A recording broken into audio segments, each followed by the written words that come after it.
In this video, I will explain what are the structure and enum in C#.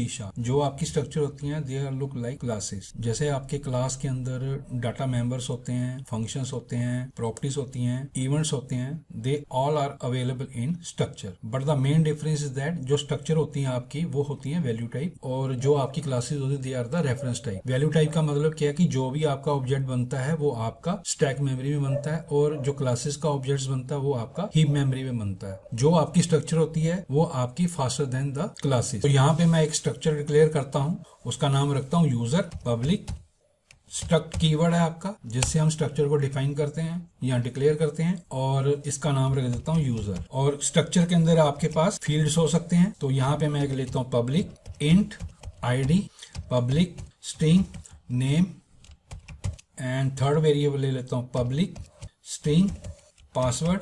जो आपकी structure होती है उसके अंदर हमारे पास डिफॉल्ट कंस्ट्रक्टर नहीं होते, बट हमारे पास पैरामीटराइज कंस्ट्रक्टर हो सकते हैं। यहाँ पे मैं एक मेथड बनाता हूँ पब्लिक वॉइड डिस्प्ले, ये इसकी बॉडी होगी, console dot right line user info, और यहाँ पे मैं इनकी वैल्यू को प्रिंट करवाऊंगा।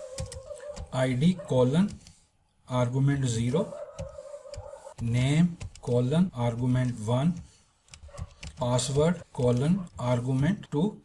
0 आर्गुमेंट को मैं आईडी से रिप्लेस कर दूंगा, फर्स्ट आर्गुमेंट को मैं नेम से रिप्लेस कर दूंगा, एंड पासवर्ड को मैं पासवर्ड से रिप्लेस कर दूंगा जो आर्गुमेंट 2 होगा।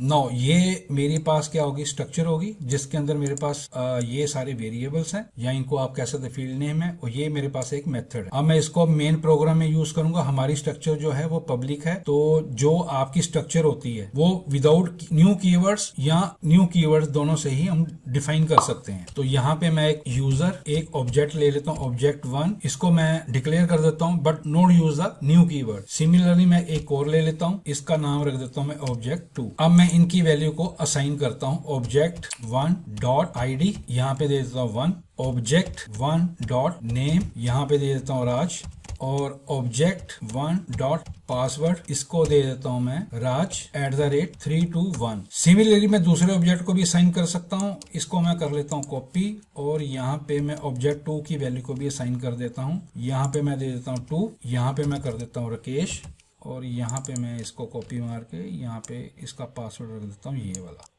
तो ये 2 ऑब्जेक्ट मैंने डिक्लेयर कर लिए विदाउट द न्यू कीवर्ड। अब अगर मैंने इसकी वैल्यू को असेस करना है तो मैं ये वाला मेथड को कॉल करूंगा अपने मेन प्रोग्राम के अंदर। यहाँ पे कर देते हैं 2, जो मेरा सेकंड ऑब्जेक्ट बनेगा।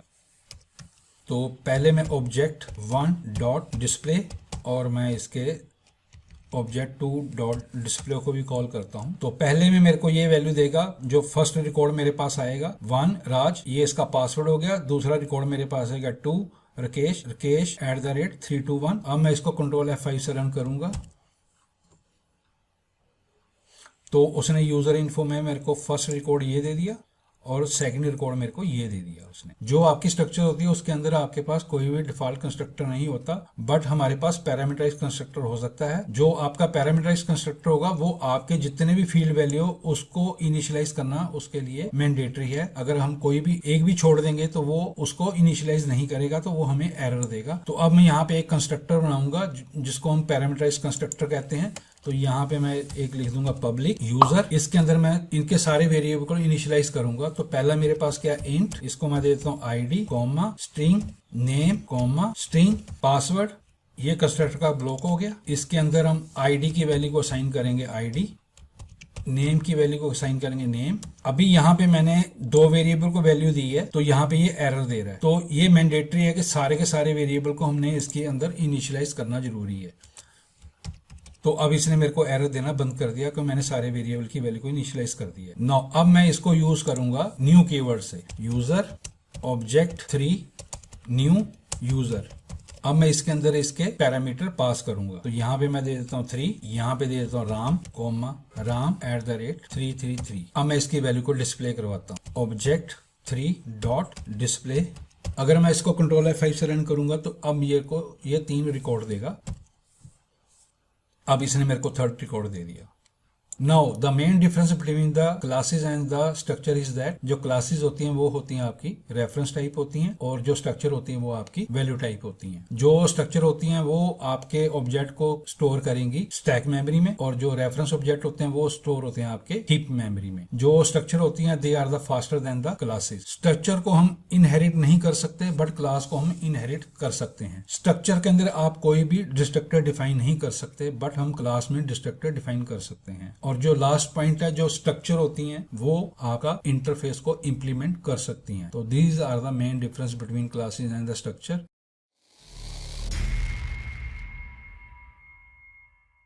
नो अब हम डिस्कस करते हैं what the enum in C sharp. जो इनम होते हैं they are nothing but name constant as a list. तो यहाँ पे मैंने एक इनम बना रखा है, और जो उसका स्पेसिफायर है वो है पब्लिक। इनम हो गया आपका कीवर्ड, ये हो गया वीक। वीक के अंदर आपके पास Sunday, Monday, Tuesday, Wednesday, Thursday, Friday, Saturday. Internally they store as 0, 1, 2, 3, 4, 5, 6। तो by default they store name constant as 0, 1, 2, 3। तो अगर मैंने यहाँ पे एक वेरिएबल ले लेता हूँ इंट ए, और इसका मैं कन्वर्जन कर देता हूँ इंट से, क्योंकि मैंने इसकी वैल्यू इंट प्रिंट करवानी है इंट। तो ये मेरे पास क्या है वीक, और ये इसका नेम कांस्टेंट हो गया संडे, तो ये मेरे को आउटपुट देगा 0।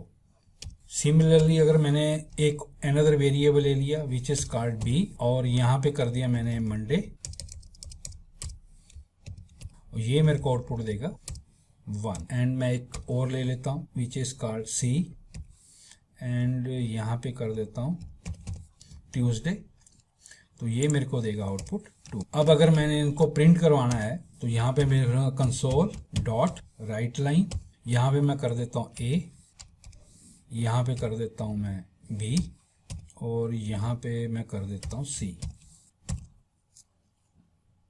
तो उसने मेरे को आउटपुट दे दी 0, 1 एंड 4, क्योंकि यहाँ पे मैंने ट्यूसडे की जगह थर्सडे लिख दिया था, तो यहाँ पे मेरे को वो आउटपुट देगा 4। अगर मैंने उसके नेम को प्रिंट करवाना है तो मैं यहाँ पे जस्ट ये लिख सकता हूँ वीक डॉट संडे, तो वो मेरे को क्या देगा, यहाँ पे संडे दे देगा। यहाँ पे वीक डॉट मंडे, और यहाँ पे मैं कर दूं वीक डॉट थर्सडे, तो यहाँ पे वो मेरे को देगा प्रिंट करके संडे, यहाँ पे मेरे को देगा मंडे, और यहाँ पे मेरे को देगा थर्सडे। तो ये होते हैं आपके नेम कांस्टेंट। तो यहाँ पे उसने मेरे को क्या दे दिया, Sunday, Monday and Thursday. Now अब मैं bye default they start with the 0। अगर मैं यहाँ पे 10 कर दूं तो संडे में वो स्टोर कर लेगा 10, मंडे में वो स्टोर कर लेगा 11, थर्सडे में स्टोर कर लेगा वो 12 एंड सो ऑन। अब मैं अगर इसको रन करूंगा तो यहाँ पे जो उसकी आउटपुट आएगी वो 10 आएगी, यहाँ पे उसकी 11 आएगी। तो उसने मेरे को 10 दे दिया, 11 दे दिया, 14 दे दिया, और नेम कांस्टेंट को उसने ऐसे ही प्रिंट करवा दिया।